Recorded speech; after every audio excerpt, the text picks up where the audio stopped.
했는데 왜 또 일문이지? 의문이 드는 친구들을 위해서 다시 한번 설명하자면 우리가 그리스도의 위로라는 주제로 이번 달은 일문을 계속해서 배우게 될 거예요.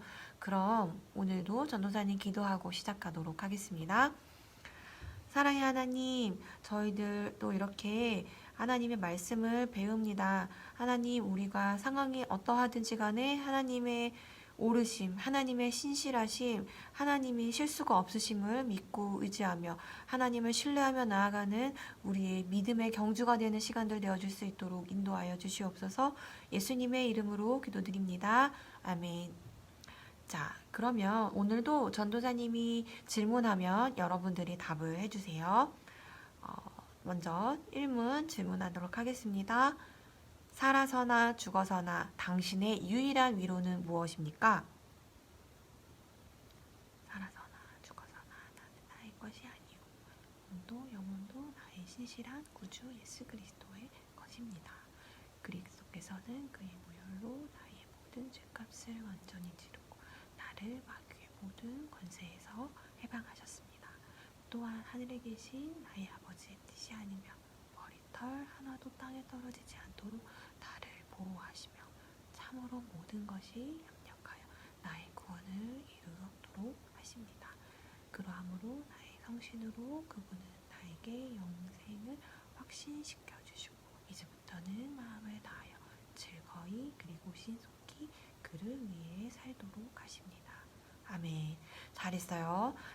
자, 지난번 영상에서는 사람은 뭐와 뭐로 되어 있다고 했죠? 몸과 영혼으로 되어 있다고 했었어요. 그리고 우리의 몸과 영혼의 주인이 있다고 했었죠.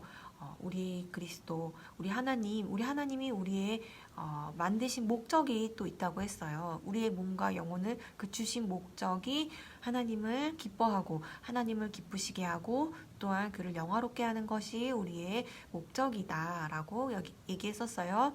이것을 기억하면서 우리 오늘 말씀 보도록 하겠습니다.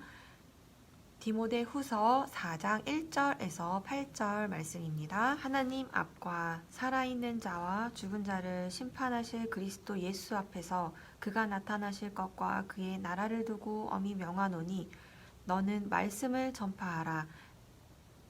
때를 얻든지 못 얻든지 항상 힘쓰라. 범사의 오래 참음과 가르침으로 경책하며 경계하며 권하라.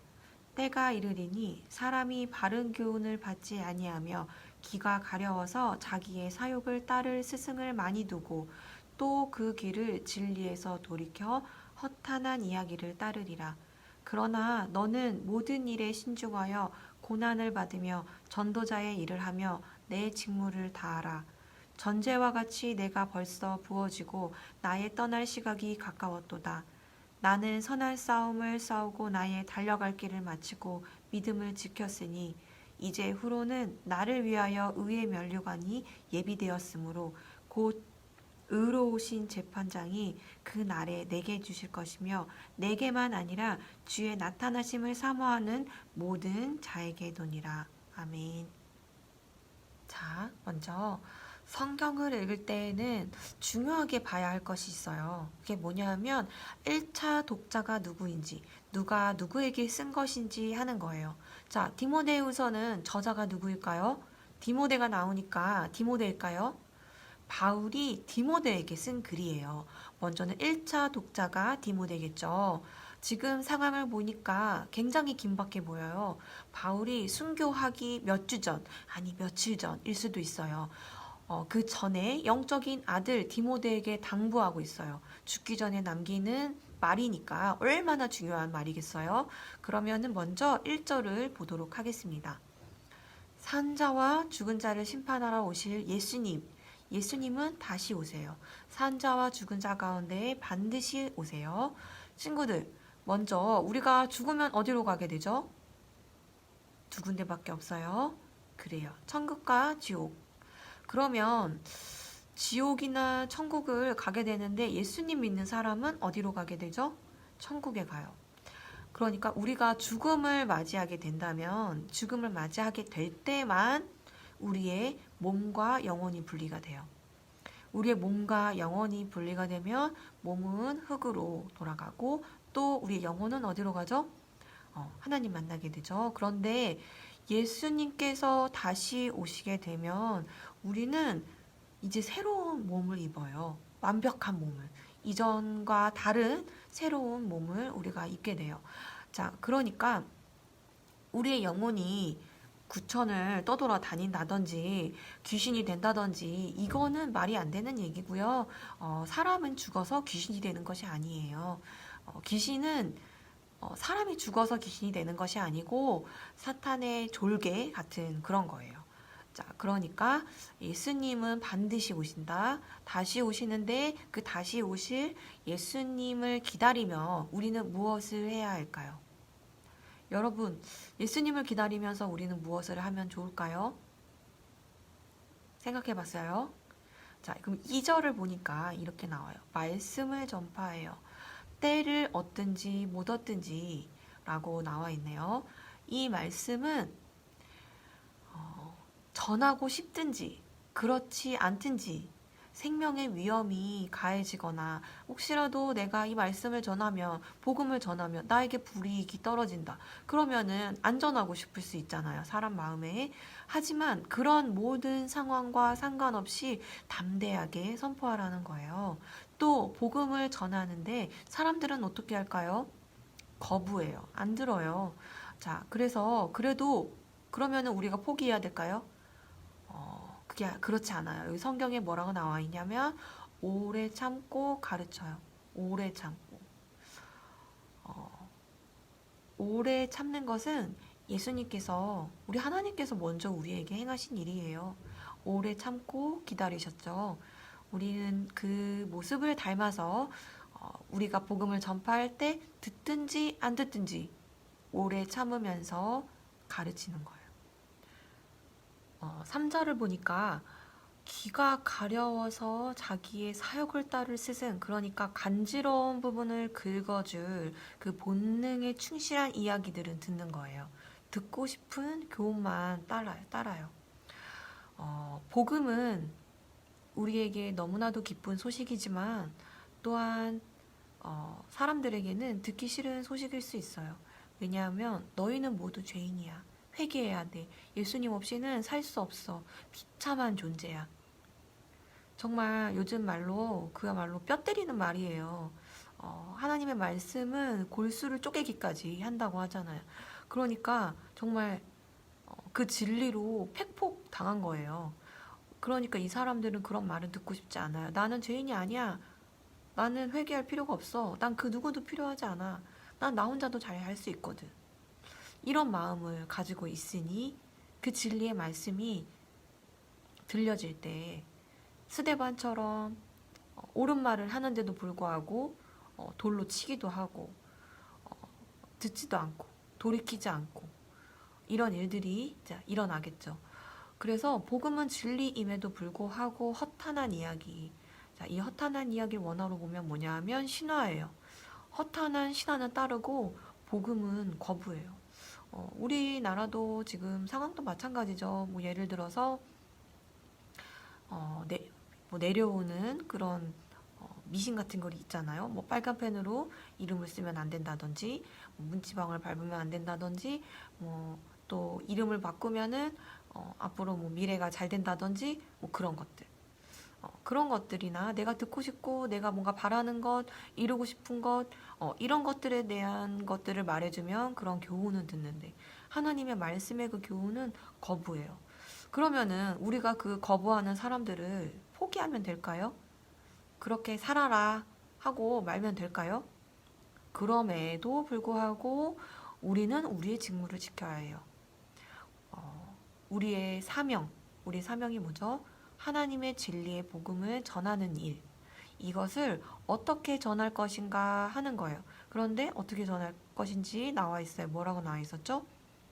오래 참음과 가르침, 그리고 경책하며 경계하며 전해요. 전도사님은 전도사로 이 사명을 감당하지만 여러분들이 이 사명을 어떻게 감당할 것인가 생각해 봐야 돼요. 그게 비전이에요. 바울은 이렇게 사명을 감당하고 순교할 준비를 하고 있어요. 전제라고 여기 나오죠. 전제라는 것이 뭐냐 하면 제사를 드릴 때 메인인 그 소나 양이 있을 거 아니에요. 희생 그 제물이. 근데 이 제물이 마지막 의식이 있어요. 또 뭐가 있냐면 포도주 같은 것들을 이렇게 붓는 거예요. 그런 의식이 있는데 이 그리스도와 온 교회를 위하여서 순교의 제단에 나를 바치겠다 하는 표현인 거예요. 바울의 대단한 결의가 차 있는 표현이죠. 바울은 선한 싸움을 싸우고 이 싸운다는 것, 여기서 싸운다니까 막 치고받고 이런 싸운 그런 것들이 아니라 여기에 나오는 거는 운동 경기 같은 거예요. 이 당시에는 운동 경기가 로마 시대 대표의 그 으뜸가는 거였어요. 그래서 그 경기라고 하니까 보니까 뭐라고 나와 있냐면 마라톤 같죠. 내가 달려갈 길. 그래서 바울은 하나님이 주신 사명을 감당하며 애써온 그 생애를 어떻게 했어요? 승리했다 이런 표현이 아니라 마쳤다라는 표현을 썼어요. 가는 길이 험난해요. 유혹이 많아요. 그런데 이 신앙을 포기하지 않고 끝까지 달린 거예요. 끝까지 마쳤어요. 우리도 마찬가지예요. 우리도 매일매일 유혹과 많은 그 선한 싸움으로 달려나가요. 달려나가고 끝까지 마치는 거예요. 포기하는 건 아니에요. 신앙을 포기하지 않고 끝까지 달려온 바울에게는 무엇이 기다리고 있을까요? 바로 의의 면류관이 예배되어 있어요. 이 당시의 대표적인 것이 운동 경기라고 했잖아요. 이들에게 운동 경기에서 승리하면 주어지는 것이 있었어요. 그게 바로 면류관이에요. 이 면류관은 최고의 영광을 상징해요. 그런데 이 의의 면류관은 또 다른 구절에서 영생을 뜻해요. 바울에게는 하나님께서 주시는 그 영생이 있었어요. 하나님 예비하신 천국이 기다리고 있어요. 하나님 예비하신 선물이 있어요. 하나님의 이 사명이, 하나님 주신 그 사명이 바울과 디모데에게만 있을까요? 우리에게도 있어요. 또한 우리에게도 그 선물이 있어요. 다시 정리해보면, 사람에게는 몸과 영혼이 있다. 이 몸과 영혼이 주인이 있다. 그런데 그 주인이 이 몸과 영혼을 만드신 그 목적이 있다. 그 목적이 무엇이다? 하나님을 기쁘시게 하고 하나님을 기뻐하며 하나님을 영화롭게 하는 것이다. 그러면은 하나님께서 그 기뻐하시는 뜻이 하나님의 그 진리의 복음을 전파하는 것이고 우리는 어떠한 환경에서도 그 선한 싸움을 싸우며 우리의 달려갈 길을 달려가야 한다. 자, 그러면 우리가 그렇게 되었을 때 우리에게 예비하신 선물이 있다. 자, 물론 이 영생의 선물, 천국 때문에 예수님을 믿는 것은 아니에요. 예수님을 믿기 때문에 예수님 안에 다 있는 거예요. 자, 우리 내 상황만 보는 것이 아니라 내 상황보다 크신 또 천국보다 크신 주님을 만나는 친구들이 되어지기를 소망합니다. 우리 이번 주간에는 내가 어떻게 이 믿음의 경주를 할 것인가 고민하는 한 주간이 되었으면 좋겠습니다. 각자마다 결단을 하고 믿음의 근력을 키워서 툭 치면 예수님, 툭 치면 예수님이 나올 수 있도록 우리가 이 믿음의 근력을 다져봅시다. 그러면 전도사님 기도하겠습니다. 사랑해 주님, 저희들은 연약하고 부족하여 넘어지기 쉽습니다. 그럼에도 불구하고 이 유혹 속에서도 이 많은 시험 가운데서도 지켜주시고 인내하게 하시고 또 끝까지 경주를 마치게 하신 하나님을 의지합니다. 선하신 하나님만을 의지하며 선하신 하나님만을 바라보며 주님의 얼굴을 구하는 가 되게 하여 주시옵소서. 하나님 어려울 때 더욱더 하나님 앞에 내 안에 성령 예수님의 이름으로 살아 계셔.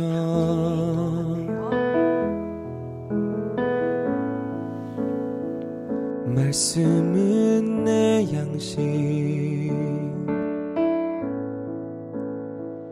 말씀은 내 양식.